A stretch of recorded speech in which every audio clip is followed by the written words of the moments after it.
छोटी काली बहू के लंबे बाल। गोंदपुर गांव में पायल नाम की एक काली सांवली लड़की अपने हाथ में बड़ी सी थैली लिए बाजार से घर की ओर जा रही थी। तभी वहीं पास में एक आदमी साइकिल पर खड़ा बालों में लगाने वाले शैम्पू और तेल बेच रहा था। आइए आइए, ले जाइए, बालों को घने काले और लंबे करने का चमत्कारी तेल और शैम्पू ले जाइए। आइए आइए आइए, बालों को घुटने तक लंबा कर देगा ये चमत्कारी जादुई तेल। ले जाइए केवल 10 रुपए में। आइए आइए आइए। चमत्कारी तेल, वो भी 10 रुपए में? मेरे बाल तो कितने छोटे और मेरी जेठानियों के बाल कितने बड़े बड़े हैं। चलो मैं ये चमत्कारी तेल ले लेती हूँ ताकि मेरे बाल भी घने और लंबे हो जाएं। भोली पायल वो तेल और शैम्पू ले लेती है जो एक्सपायरिंग डेट वाले तेल और शैम्पू थी। अब वो तेल लेकर पायल अपने ससुराल चली जाती है, जहाँ पायल की सास मीनल और 3 जेठानियां कमला, अनीता और साक्षी थी। ये तीनों बड़ी ही खूबसूरत और गोरी थी। काले रंग को देखकर सब पायल को घर में नौकर की तरह इस्तेमाल करते थे। पायल कुछ दिन पहले ही शादी करके अपने ससुराल आई थी। आ गई महारानी। सब्जियां लाने गई थी, अपने पिता के शॉपिंग मॉल में घूमने गई थी। इतना समय कहाँ लगा दिया? वो सब्जी लेने में समय लग गया। ए पायल, चल ये सब रसोई में ले जा और जल्दी से सबके लिए खाना बना। जल्दी खाना बना काली कलूटी, वरना आज फिर तेरी जम के धुलाई कर दूंगी मैं। पायल वो थैली लेकर रसोई में आती है और झट से थैली से वो तेल और शैम्पू निकालकर अपनी साड़ी के पल्लू में छुपा लेती है। अच्छा हुआ ये तेल और शैम्पू पर किसी की नजर नहीं पड़ी। अब मेरे बाल ये चमत्कारी तेल लगाने से बड़े हो जाएंगे। चलो अब मैं इन्हें जल्दी से कमरे में ले जाकर रख देती हूँ। पायल वो तेल और शैम्पू अपने कमरे में लाकर रख देती है। अब देखते ही देखते कई दिन गुजर जाते हैं। पायल रोज रात को वो एक्सपायरिंग डेट वाला तेल अपने सिर के बालों में लगाने लगी और रोज सवेरे उस शैम्पू से सिर धोने लगी। अब एक्सपायरी डेट का तेल और शैम्पू लगाने से पायल के सिर के बाल झड़ना शुरू हो जाते हैं। ये देखकर पायल घबरा जाती है। ये मेरे सर के बाल अचानक से इतने झड़ने कैसे लग गए? ये क्या हो रहा है? मेरे सर के बाल तो कम होने लग गए। झड़ते बालों को देख पायल बहुत परेशान हो जाती है। अब ये बात घर में किसी से कह भी नहीं सकती थी। देखते ही देखते कुछ दिन और बीत जाते हैं। अब पायल के सिर के कई सारे बाल झड़ चुके थे। उसके सिर का पूरा टकला तक दिखने लगा था। ये देखकर पायल की सास और उसकी तीनों जेठानियां हक्का बक्का रह जाती हैं। पायल बहू, ये सब क्या है? तेरे सर के बाल इतने कम कैसे हो गए?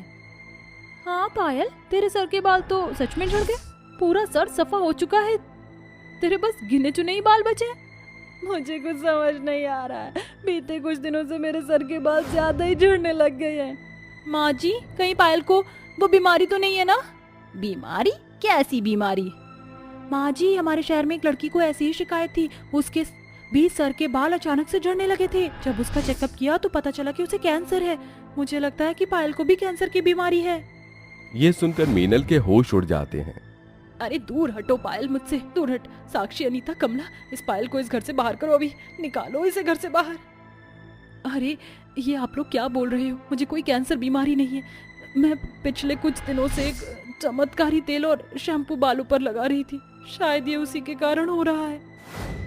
अपनी बीमारी छुपाने के लिए बहाने मत बना। चल चुपचाप इस घर से बाहर निकल। मैं कोई बहाना नहीं बना रही हूँ, मैं सच कह रही हूँ। अपनी बीमारी के जर्म्स इस घर में भी फैलाकर हमें भी बीमारी लगाना चाहती है क्या? चल निकल इस घर से। चारों सास बहू मिलकर लकड़ियों से मार मार कर पायल को अपने घर से बाहर निकाल देते हैं। तभी ये तमाशा देखकर आस पड़ोस वाले और गांव के लोग वहां जमा हो जाते हैं। चल निकल इस घर से और दोबारा यहाँ कदम मत रखना। माँ जी, ऐसा मत करिए। मैं कहाँ जाऊंगी माँ जी? मुझे घर से मत निकालिए। अरे कहीं भी जा, पर मेरे घर के आसपास भी मत भटकना। तभी पड़ोस वाली शीला कहती है, क्या बात है मीनल बहन, अपनी छोटी बहू को इस तरह से घर से बाहर क्यों निकाल रही हो? तभी मीनल, कमला, अनीता और साक्षी पूरे गांव वालों को उस पायल की बीमारी के बारे में बताते हैं। ये सुनकर सब हक्का बक्का रह जाते हैं। काली कलूटी, निकल अब यहाँ से। अब तेरा इस घर में कोई वास्ता नहीं। पायल की सास और उसकी जेठानियां उसे बेइज्जत और धक्के देकर अपने घर से बाहर निकाल देती हैं। बेचारी पायल छोटे बालों को लेकर रोने लगती है और रोते रोते वहां से गांव के बाहर एक दरिया के पास आती है। अच्छा हुआ वो काली कलूटी पायल से पीछा छूटा।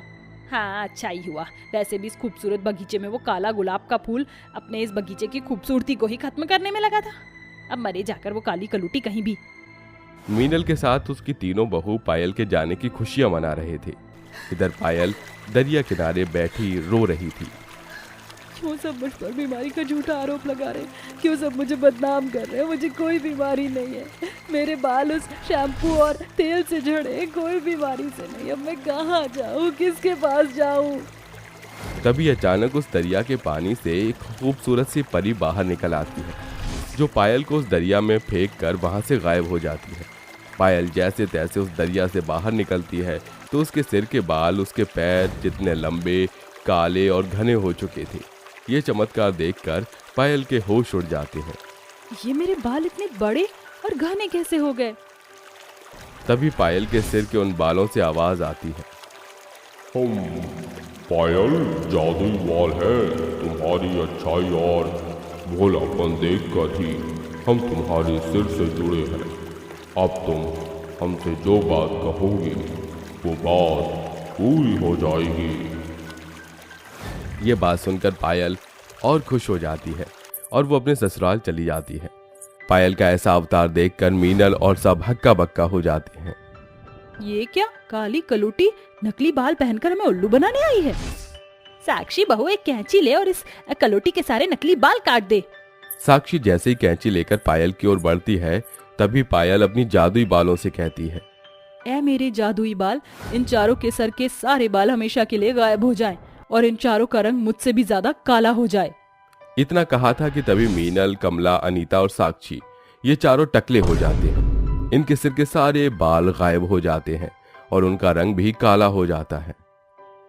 अरे ये क्या हो गया, अब मेरे सर के बाल कहाँ चले गए। मेरा रंग इतना काला कैसे हो गया, मेरे बाल। चारों अपना बदला अवतार देखकर बहुत रोने लगती हैं। आप चारों ने मुझे बहुत तड़पाया है। मैं आपसे मिन्नतें करती, तड़पती रही, पर आप चारों ने मेरी एक नहीं सुनी थी और मुझे सरेआम पूरे गांव में बदनाम कर दिया। मुझ पर बीमारी का झूठा आरोप लगाया। आप चारों के कारण सब मुझ पर कितना हंस रहे थे, मेरा कितना मजाक बना रहे थे। अब जाकर आप चारों को एहसास होगा कि बिना बाल और काले रंग के होने से कैसी तकलीफ होती है। इतना कहकर पायल वहां से चली जाती है और इधर चारों का रो रो कर हाल से बेहाल हो रहा था। उसके बाद वो चारों घर में रोते रहे और इधर पायल अपने जादुई बालों से गरीब लोगों की मदद करके उन्हें अमीर बनाने लगी। किसी भी लड़की के लिए उसके ससुराल का पहला दिन बहुत ज्यादा खास होता है। हर लड़की यही चाहती है कि उसका ससुराल का पहला दिन अच्छा जाए। ऐसे ही कुछ पूजा भी सोच रही थी। पूजा का आज ससुराल में पहला दिन था। अरे ये क्या, मैं इतनी देर तक सोती रही। सुबह के 6 बज चुके हैं। जल्दी से उठकर तैयार हो जाती हूँ, वरना सब सोचेंगे कि कैसी बहू है, ससुराल के पहले दिन भी इतनी देर तक सो रही है। पूजा जल्दी से रेडी हो जाती है और सबके लिए नाश्ता बनाने लगती है। तभी रेनू उसके पास आती है। अरे तुम उठ गई। कोमल, संजना और आशा भी अब किचन में आ जाती हैं। खुशबू तो बहुत अच्छी आ रही है। क्या बन रहा है खाने में? भाभी, सबके लिए हलवा बना रही हूँ। क्या हलवा? ये कौन बनाता है? लेकिन भाभी, आज मेरा ससुराल में पहला दिन है और नई नवेली बहू तो हमेशा हलवा ही बनाती है अपनी पहली रसोई में। पूजा, ये हलवा एक मिडिल क्लास डिश है। हमारे यहाँ नई नवेली बहू कस्टर्ड, रसमलाई जैसी चीजें बनाती है, ना कि हलवा। आशा, तुम भी किसे समझा रही हो? हम शहर के रहने वाले हैं और ये ठहरी गांव की। इसे क्या पता कि कस्टर्ड रसमलाई क्या होती है? शायद इसने तो पहले इन चीजों का नाम भी नहीं सुना होगा। चारों जेठानियां बेचारी पूजा का मजाक बनाकर वहां से चली जाती है। पूजा उन्हें कुछ नहीं कहती और चुपचाप से अपनी पहली रसोई का खाना बनाने लग जाती है। अब सब खाना खाने के लिए डाइनिंग टेबल पर बैठते हैं। अरे वाह बहू, खाना तो बहुत अच्छा बना है। तुम्हारे माता पिता ने सही कहा था, तुम्हारे हाथों में तो जादू है। चलो अच्छा है, कम से कम तुम्हें खाना बनाना तो आता है, वरना मुझे तो लगा इतने गरीब परिवार के होने के बाद शायद तुम्हें अच्छा खाना बनाना नहीं आता होगा। आशा, ये कैसी बात कर रही हो तुम? माँ जी, आशा सही तो कह रही है। पूजा है भी तो इतने गरीब घर की, ऊपर से गांव की, तो कहाँ इसे कुछ इतना पता होगा। बड़े लोग कैसे रहते हैं, कैसे खाते हैं? अपनी पत्नी का ऐसा मजाक बनते हुए अमन को गुस्सा तो बहुत आता, लेकिन रिश्ते में छोटे होने की वजह से वो अपनी भाभी को कुछ नहीं कह पाता है। शालिनी एक बहुत अच्छी सास थी। वो अपनी छोटी बहू पूजा के साइड रहती थी और ऐसे ही पूजा का ससुराल का पहला दिन खत्म होने को आता है। पूजा, क्या तुम हम सब के लिए कुछ भी नहीं लाए हो अपने मायके से? नहीं भाभी, ऐसा नहीं है। मेरी माँ ने आप सबके लिए साड़ी भेजी है। अच्छा, तो दिखाओ साड़ी। हम भी तो देखे गांव में कैसी साड़ी पहनते हैं। हम तो हमेशा ब्रांडेड साड़ी ही पहनती हैं। पूजा अपने बैग से सबके लिए साड़ी निकालती है। साड़ी तो बहुत सुंदर है, लेकिन इतनी महंगी और सुंदर साड़ी तुम्हारे घर वाले लाए कहाँ से? मैं तो भाई ये वाली साड़ी लूंगी। लेकिन भाभी, ये साड़ी तो माँ ने मुझे दी थी। पूजा, क्या तुमने अपने आप को कभी देखा है? ये साड़ी गोरे लोगों पर अच्छी लगेगी, ना कि तुम जैसी काली पर। मेरा रंग देखो कैसा है। ये साड़ी मुझ पर अच्छी लगेगी, ना कि तुम पर। कोई बात नहीं भाभी, आपने सही कहा। ये साड़ी आप पर ही अच्छी लगेगी। पूजा उदास मन से वो साड़ी संजना को दे देती है और ऐसे ही पूजा का ससुराल में पहला दिन निकल जाता है। अगले दिन पूजा, कोमल, आशा, रेनू, संजना, कहाँ हो सब? यहाँ आओ। क्या हुआ माँ जी?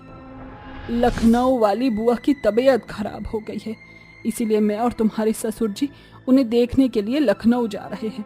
तो हम कुछ दिन के बाद ही घर वापस आएंगे। और अमन भी बिजनेस की वजह से कुछ दिनों के लिए बाहर जा रहा है, इसलिए तुम पांचों को ही पीछे से सारा घर देखना है।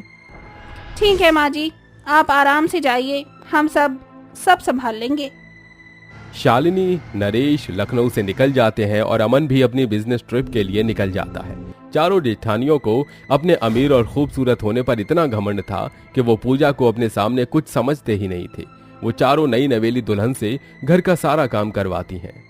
ये लो पूजा, ये मेरे और बाकी सभी के कपड़े हैं। इन्हें अच्छे से धोकर ऊपर छत पर सुखा देना। उसके बाद घर की सारी सफाई भी कर देना।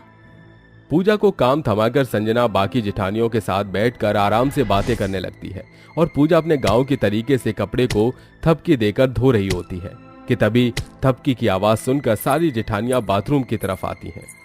अरे ये क्या, ऐसे कपड़े कौन धोता है? तुम पागल हो? तुम जानती हो कितने महंगे कपड़े हैं ये? कभी सपने में भी इतने महंगे कपड़े देखे? अरे इसे क्या बता रही हो? ये तो ठहरी गांव की। इसे क्या पता कि शहर में कपड़े कैसे धोते हैं। इसे तो ये भी नहीं पता कि वॉशिंग मशीन क्या होती है। अनपढ़ कहीं की। मुझे माफ कर दीजिए भाभी। मैं कोशिश कर रही हूँ कि मैं इस शहर के माहौल में डल जाऊं। पता नहीं ऐसा कब होगा। इतना कहकर चारों जेठानियां वहां से चली जाती हैं और बेचारी पूजा रोते हुए घर का काम करने लगती है। और ऐसे ही कुछ समय बीत जाता है। एक दिन पूजा जब कोमल का कमरा साफ कर रही होती है कि तभी ये क्या हुआ? ये तो कोमल भाभी का कुछ सजने संवरने का सामान लग रहा है, लेकिन ये तो मुझसे टूट गया। अगर ये बात भाभी को पता चली तो वो मुझ पर बहुत चिल्लाएंगी। सामान गिरने की आवाज सुनकर कोमल कमरे में आती है और अपनी परफ्यूम की बोतल को टूटा देखकर वो पूजा पर बहुत चिल्लाती है। कौन की कवारिन, तूने इतनी महंगी बोतल देखी भी है परफ्यूम की जो तूने उसे तोड़ दिया? जानती भी है ये कितनी महंगी थी। तुझे क्या कुछ भी काम करना नहीं आता? जब देखो कोई ना कोई नुकसान करती रहती है। मुझे माफ कर दो भाभी, गलती हो गई मुझसे। कोमल पूजा को खरी खोटी सुनाकर चली जाती है और बेचारी पूजा रोते हुए चुपचाप से अपने घर का सारा काम करने लगती है। उसी दिन रात में जब सब सो रहे होते हैं तभी रात के अंधेरे का फायदा उठाकर एक चोर उनके घर में घुस आता है और आशा के कमरे में चोरी करने चला जाता है। अरे ये तो घर वाले बहुत अमीर दिख रहे हैं, आज तो बहुत पैसा मिलेगा। यहाँ से एक काम करता हूँ, पहले इसके कमरे का सारा पैसा गायब करता हूँ, फिर दूसरे कमरे में जाऊंगा। चोर बड़ी सफाई से कोमल की अलमारी के सारे गहने और पैसों को चुरा रहा होता है कि तभी उसके हाथों से ज्वेलरी का एक बॉक्स नीचे गिर जाता है, जिसकी आवाज सुनकर कोमल उठ जाती है और जोरों से चिल्लाती है, चोर चोर, बचाओ बचाओ चोर। कोमल की आवाज सुनकर सभी कोमल के कमरे में आ जाते हैं और इधर चोर अपनी जान बचाने के लिए कोमल के गले में चाकू रख देता है। अगर तुम में से कोई मेरे पास आया तो मैं इसका गला काट दूंगा। नहीं नहीं, तुम ऐसा मत करना। तुम्हें जो चाहिए वो ले जाओ, पर मुझे कुछ मत करना। एक तरफ सारी जेठानियां डरी और सहमी हुई होती हैं और दूसरी तरफ पूजा बाहर से एक बहुत बड़ा डंडा लाती है और चुपके से चोर के सिर पर मार देती है। ये ले और ले, हमारे घर पर चोरी करेगा। अरे मत मारो प्लीज, अरे प्लीज मुझे छोड़ दो। फिर करेगा चोरी? नहीं करूंगा, भगवान के लिए मुझे छोड़ दो। रुको, मैं अभी पुलिस को कॉल करती हूँ। संजना के कॉल करते ही पुलिस वहां आ जाती है और चोर को वहां से ले जाती है। पूजा की ये बहादुरी देखकर सब बहुत खुश थे और अपनी गलती पर शर्मिंदा भी। मुझे माफ कर दो पूजा, मुझसे बहुत ही बड़ी गलती हो गई। अगर आज तुम ना होती तो शायद मैं आज जिंदा भी ना होती। मुझे भी माफ कर दो पूजा, मैंने भी तुमसे अच्छा बर्ताव नहीं किया है। नहीं भाभी, आप माफी मत मांगिए, आप मुझसे बड़े हैं। नहीं पूजा, बड़े होने के बावजूद भी हमने तुमसे अच्छा बर्ताव नहीं किया, प्लीज हमें माफ कर दो।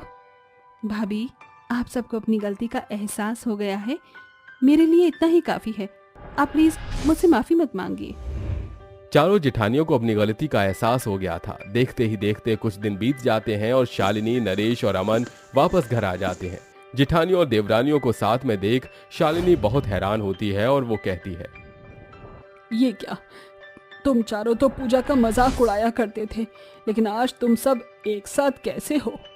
पूजा सारी बातें अपनी सास को बताती है, जिसे सुनकर शालिनी को गुस्सा तो आता है, लेकिन वो ये जानकर खुश भी होती है कि अब पांचों बहुओं में कोई भी मनमुटाव नहीं है, सब खुशी से साथ में रह रही हैं।